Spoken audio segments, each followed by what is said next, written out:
आणि आज वास्तविक मनापासून आनंद होतो की जे उद्दिष्ट ठेवून भारतीय जनता पक्षानं सोलापूर शहरामध्ये काम केलं आणि त्या उद्दिष्टाची पूर्ती आज झालेली आपण सगळेजण पाहतोय.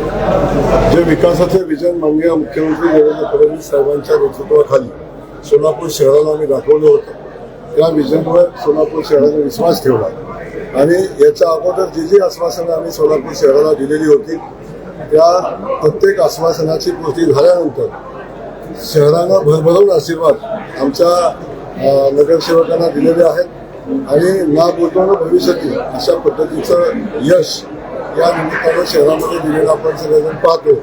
व आज आनंदाचा दिवस आहे आणि सगळ्या आमच्या नगरसेवकांना या निमित्तानं एकत्र बोलवणं, त्यांच्यासोबत चर्चा करणं आणि त्यांच्यासोबत स्नेहभोजन घेणं, त्याच वेळी आमच्या पत्रकार बांधवांच्या सोबत स्नेहभोजन घेणं हे वास्तविक आता आजच्या कार्यक्रमाचं नियोजन आहे. त्याच्याविषयी वेगळं कुठलंही नियोजन आज नाही.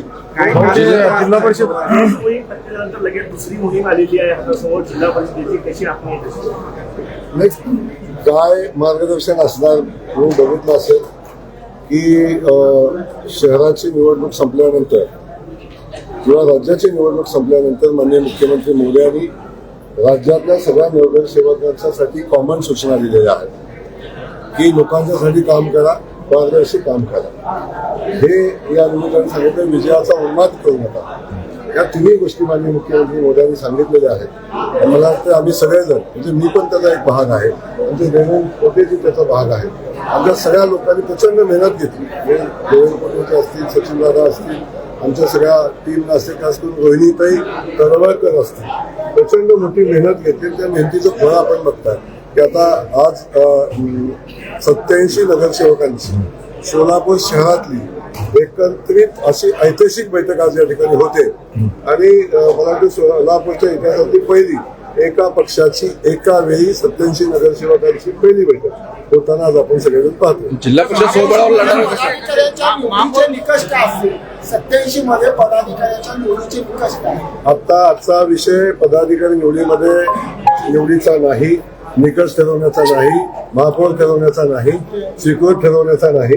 आज फक्त आणि फक्त स्नेहभोजन आणि सगळ्यांनी एकत्रित येऊन आनंद साजरा करणं याच्या पलीकडचा कुठलाही विषय आजच्या बैठकीमध्ये नाही. महापालिकेला 75 पारचा नारा दिला होता. समितीमध्ये युती होणार का? नाही, आपण पाहिलं की सोलापूर शहरामध्ये सुद्धा आमच्या सगळ्यांची भावना होती की महायुती व्हावी आणि ती महायुती झाली नाही. काही लोक म्हणजे आम्हाला अहंकार आहे, पण काही लोकांना अनावश्यक अहंकार झालेला आहे आणि त्याचा परिणाम आपण बघितला काय झाला. त्याचा म्हणून या लोकांच्या अहंकारापोटी MIM हा विरोधी पक्ष म्हणून आपल्या समोर आला. भारतीय जनता पक्षाने पहिल्या दिवसापासून जी ठाम भूमिका ठेवली होती की आम्हाला महायुती म्हणून लढायची, परंतु महायुती कुणामुळे झाली नाही बघितलं आणि महायुती न करण्याची फळंही त्यांनी बघितलेली आहे. त्याच्यावर अधिक न बोलता मी एवढंच सांगेन, आताही आमची महायुती करण्याची इच्छा आहे, परंतु ज्या ठिकाणी होईल त्या ठिकाणी करू, ज्या ठिकाणी नाही होणार त्या ठिकाणी आम्ही स्वतःच्या ताकदीवर लढू. आणि आजही आमचा संकल्प आहे अबकी बार जिल्हा परिषद में बीजेपी सरकार. भाऊ, पण आता अशी परिस्थिती आहे मी आज सरकारचं सांगितलं, सरकार आणण्यासाठी जो आकडा लागेल तो आकडा घेऊन येणार आणि जिल्हा परिषदेमध्ये भारतीय जनता पक्षाचा झेंडा फडकलेला आपल्याला दिसेल. 75 पारचा नारा दिला होता. भाऊ, अशी परिस्थिती आहे की दोन्ही राष्ट्रवादी जे आहेत ते एकत्रितपणे लढतायत, त्यांनी त्याच्या अधिकृत घोषणा केलेल्या आहे. याचा परिणाम भाजपला किंवा आपल्या एकंदरीतच उमेदवारांवरती होईल का, काय वाटतंय? भारतीय जनता पक्ष या सगळ्यांच्या विरोधात खूप पूर्वीपासून लढत आलेला आहे. आता महायुतीमध्ये त्यातला एक घटक महायुतीमध्ये अजितदादांच्या रूपानं आहे.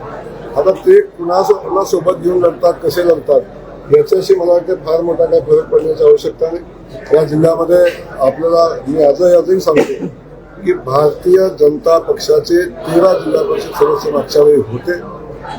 यावेळी भारतीय जनता पक्ष पूर्ण बहुमत घेऊन जिल्हा परिषदेमध्ये सत्तेत येईल अशा पद्धतीची